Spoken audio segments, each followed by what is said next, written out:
Hi friends, welcome back to my channel. ನನ್ನ videos ನಿಮ್ಗೆ ಇಷ್ಟ ಆದರೆ ಲೈಕ್ ಮಾಡಿ, ಶೇರ್ ಮಾಡಿ, ಸಬ್ಸ್ಕ್ರೈಬ್ ಮಾಡ್ಕೊಳ್ಳಿ ಅಂತ ಹೇಳ್ತಾ ಇವತ್ತು ವಿಡಿಯೋ ಸ್ಟಾರ್ಟ್ ಮಾಡ್ತಾ ಇದ್ದೀನಿ. ಇವತ್ತೊಂದು ಸಿಂಪಲ್ ಆಗಿ spicy green chilli chicken masala ಮಾಡೋದನ್ನು ತೋರಿಸ್ತಾ ಇದ್ದೀನಿ. ಬನ್ನಿ ಫ್ರೆಂಡ್ಸ್, ಅದಕ್ಕೆ ಏನೇನು ಬೇಕಾಗುತ್ತೆ ಅಂತ ನೋಡೋಣ. ಇದು ರುಬ್ಕೊಳ್ಳೋದಕ್ಕೆ ಗ್ರೀನ್ ಚಿಲ್ಲಿ ಹಸಿಮೆಣಸಿನ್ಕಾಯಿ ಬೇಕಾಗುತ್ತೆ, ಸ್ವಲ್ಪ ಕೊತ್ತಂಬರಿ, ಪುದೀನ, ತೆಂಗಿನಕಾಯಿ ತುರಿ, ಈರುಳ್ಳಿ, ಶುಂಠಿ, ಬೆಳ್ಳುಳ್ಳಿ, ಆಮೇಲೆ ಧನಿಯಾ ಪೌಡ್ರು, ಸ್ವಲ್ಪ ಸ್ಪೈಸಸ್ ಇಷ್ಟು ಬೇಕಾಗುತ್ತೆ. ಇದು ರುಬ್ಕೋಬೇಕು. ಒಗ್ಗರಣೆಗೆ ಈರುಳ್ಳಿ, ಪುದೀನ, ಸ್ವಲ್ಪ ಚೆಚ್ಚಿರೋಂತಹ ಬೆಳ್ಳುಳ್ಳಿ, ಒಂದು ಅರ್ಧ ಹೋಳು ನಿಂಬೆಹಣ್ಣು, ಉಪ್ಪು, ಅರಿಶಿನ. ಇದು ನಾನು ಅರ್ಧ kg ಮಾಡೋದಕ್ಕೆ ತೋರಿಸ್ತಾ ಇದ್ದೀನಿ. ನಿಮಗೆ ಜಾಸ್ತಿ ಬೇಕು ಅಂದರೆ ಇದನ್ನೆಲ್ಲ ಜಾಸ್ತಿ ಕ್ವಾಂಟಿಟಿ ಆ್ಯಡ್ ಮಾಡ್ಕೋಬೇಕಾಗುತ್ತೆ. ಪಾನ್ ಇಟ್ಕೋಬೇಕು, ಸ್ಟವ್ ಆನ್ ಮಾಡ್ಕೊಳ್ಳಿ. ಒನ್ ಟೇಬಲ್ ಸ್ಪೂನ್ ಅಷ್ಟು ಎಣ್ಣೆ ಹಾಕೊಳ್ಳೋಣ. ಸ್ವಲ್ಪ ಎಣ್ಣೆ ಬಿಸಿ ಆಗಲಿ. ಎಣ್ಣೆ ಬಿಸಿ ಆಗಿದೆ. ಇದು ಹಸಿಮೆಣಸಿನಕಾಯಿನ ಸ್ವಲ್ಪ ಫ್ರೈ ಮಾಡ್ಕೊಳ್ಳೋಣ. ಎಣ್ಣೆಯಲ್ಲಿ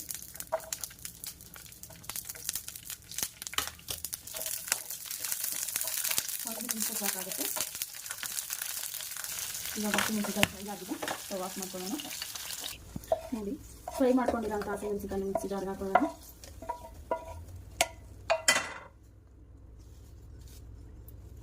ಪುದೀನ, ಕೊತ್ತಂಬರಿ, ಒಂದು ಅರ್ಧ ಹೋಳಷ್ಟು ಈರುಳ್ಳಿ, ಒಂದೆರಡು ಬೆಳ್ಳುಳ್ಳಿ, ಸ್ವಲ್ಪ ಹಸಿ ಶುಂಠಿ, ಸ್ವಲ್ಪ ತೆಂಗಿನಕಾಯಿ ತುರಿ, ಆಮೇಲೆ ಸ್ವಲ್ಪ ಚಕ್ಕೆ, ಕಾಳು ಮೆಣಸು, ಲವಂಗ, 1 ಸ್ಪೂನ್ ಅಷ್ಟು ಧನಿಯಾ ಪುಡಿ ಇಷ್ಟು ಹಾಕೊಂಡು ಮಿಕ್ಸಿ ಮಾಡಿ ರುಬ್ಕೊಳ್ಳೋಣ.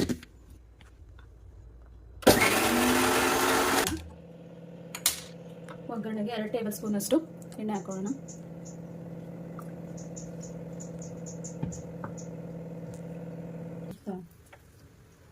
ಆಗಿದೆ. ಇದು ಚೆಚ್ಕೊಂಡಿರೋಂಥ ಬೆಳ್ಳುಳ್ಳಿ ಹಾಕೊಳ್ಳೋಣ. ಈರುಳ್ಳಿ ಹಾಕೊಳ್ಳೋಣ. ಇಷ್ಟು ಹಾಕೊಂಡು 2 ನಿಮಿಷ ಈರುಳ್ಳಿ ಕೆಂಪಗಾಗೋದನ್ನು ಇಟ್ಕೊಳ್ಳೋಣ.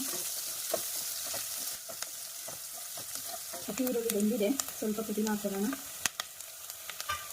ಆಮೇಲೆ ತೊಳೆದಿಟ್ಕೊಂಡಿರೋಂಥ ಚಿಕನ್ ಹಾಕೋಣ.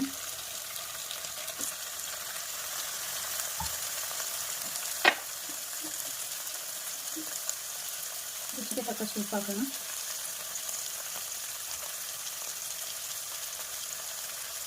ಒಂದು ಚಿಟಿಕೆ ಅರಿಶಿನ ಇಷ್ಟು ಹಾಕ್ಬಿಟ್ಟು ಚಿಕನ್ನು ಹಸಿ ವಾಸನೆ ಹೋಗೋವರೆಗೂ 5 ನಿಮಿಷ ಬೇಯಿಸ್ಕೋಬೇಕು. ಅದು ನೀರೆಲ್ಲ ಬಿಟ್ಕೊಂಡು ಅದು ಸ್ವಲ್ಪ ಉಪ್ಪೆಲ್ಲ ಹಾಕ್ಕೋಬೇಕು. ಚಿಕನ್ ಎಲ್ಲ ನೀರು ಬಿಟ್ಕೊಂಡಿದೆ. ಇದಕ್ಕೆ ಇವಾಗ ನಾವು ಬಿಟ್ಕೊಂಡಿರೋಂಥ ಮಸಾಲೆ ಆ್ಯಡ್ ಮಾಡ್ಕೊಳ್ಳೋಣ.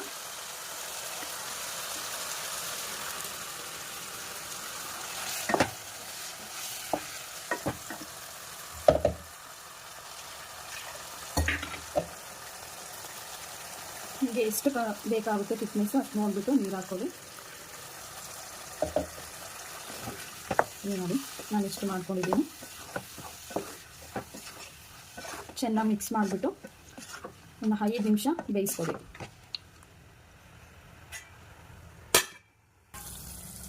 ನೋಡಿ, ಇವಾಗ ಸೈಡಲ್ಲೆಲ್ಲ ಎಣ್ಣೆ ಬಿಟ್ಕೊಂಡಿದೆ. ಈಗ ಚಿಕನ್ ಬೆಂದಿದೆ ಅಂತ ಒಂದು ಸತಿ ಹೀಗೆ ಕಲಿಸ್ಕೊಳ್ಳಿ.